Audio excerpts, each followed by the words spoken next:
L'infini se contemple indéfiniment. Ça se passe là-haut, par Eric Simon. Le système planétaire découvert par le télescope Kepler il y a quelques années autour de l'étoile Kepler 223 se trouve être en fait une petite rareté. Il est composé de 4 mini-Neptunes orbitant très près de l'étoile dans des orbites en parfaite résonance. Pendant que la planète la plus éloignée de l'étoile parcourt 3 orbites, la planète numéro 3 en parcourt 4, la suivante 6 et la quatrième, la plus proche de l'étoile, 8.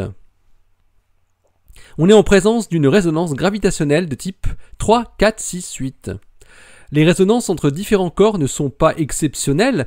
Par exemple, dans notre système solaire, Pluton et Neptune sont en résonance 2, 3, mais que 4 planètes soient en résonance, voilà qui est très rare.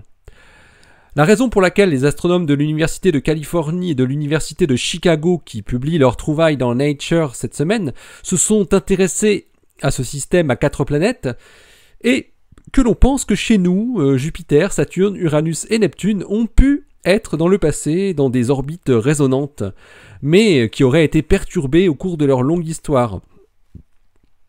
Howard Isaacson, co-auteur de l'étude, précise « Ce système est si particulier dans le fait qu'il est verrouillé dans ses résonances qu'il suggère fortement que ces planètes se sont formées par un phénomène de migration, en se formant loin de l'étoile, puis en s'en rapprochant. » Avant la découverte de nombreux systèmes exoplanétaires, les astronomes estimaient que toutes les planètes devaient se former comme l'ont fait celles de notre système.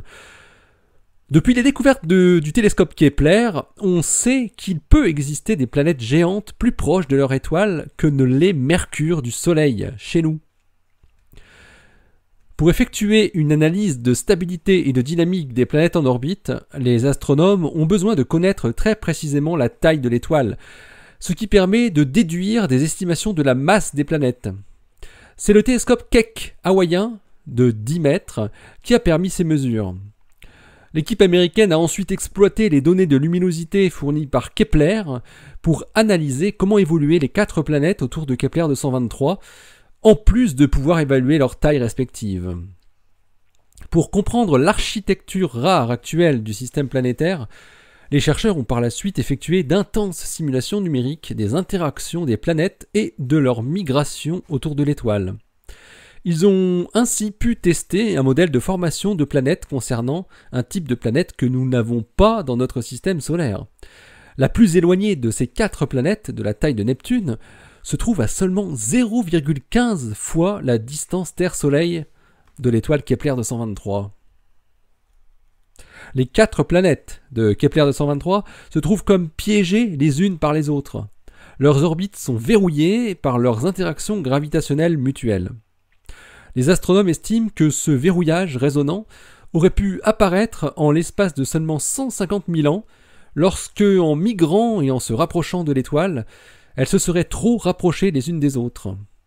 Et les astronomes suspectent l'existence de circonstances très particulières pour qu'un tel verrouillage ait pu durer près de 6 milliards d'années, l'âge estimé de Kepler 223. Car ce type de résonance gravitationnelle est normalement assez fragile, entre guillemets. Des interactions extérieures peuvent facilement la disloquer. Le système étonnant de Kepler 223 va permettre aux astronomes de mieux comprendre notre système solaire à nous. Il aurait ainsi pu débuter avec ces planètes géantes en résonance gravitationnelle à proximité du Soleil, qui auraient ensuite été perturbées par les interactions multiples de corps plus petits, dont notre planète, pour se retrouver très éloignés. Kepler 223 n'aurait pas eu cette chance.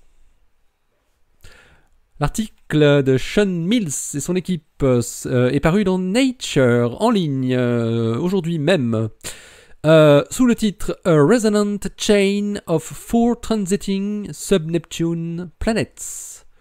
Une chaîne résonante de 4 planètes subneptunienne en transit. Restez bien à l'écoute sur le www.ça-se-passe-là-haut.fr, le blog où l'univers des exoplanètes se contemple indéfiniment. Vous retrouvez ce podcast, bien sûr, comme toujours, sur iTunes, ainsi que sur podcloud.fr et sur YouTube. Allez, d'ici la prochaine, restez bien les yeux au ciel, bien sûr, et restez bien les pieds sur terre. Ah oui, c'est notre planète, quoi. À très bientôt, salut!